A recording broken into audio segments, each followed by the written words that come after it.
No, nu-i mare. Mai mare era ăla, mai greu de adus. Nu mă pot băga acolo. Tu crezi tu că nu-i mare? Să-mi bat piciorul. Hai. Încet. Zi tata nostru, mă. Hai. S-a blocat până să-ți dai seama, mă. Nu mi-ai dat drumul, mă. De ridică-l sus și dă-i aer, să vină încet pe margine, că altfel nu-l scoți până-i lumea așa. Aici sunt niște buruiene. Îl tragi tu direct aici, că nu mă pot băga mai tare. Să poți să și filmezi.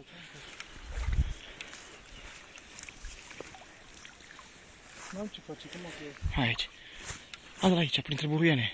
Stai. Ei ce luptător îi.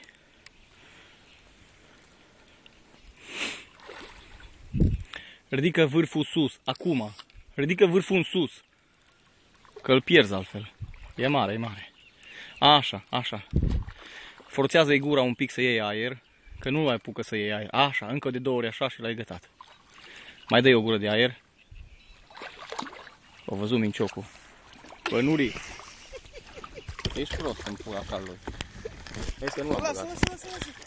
Vezi că nu l-am băgat. A, nu așa se face. Așa, da. Am crezut că știe drumul, mă. Dar nu e mai mare ca ălalt. A?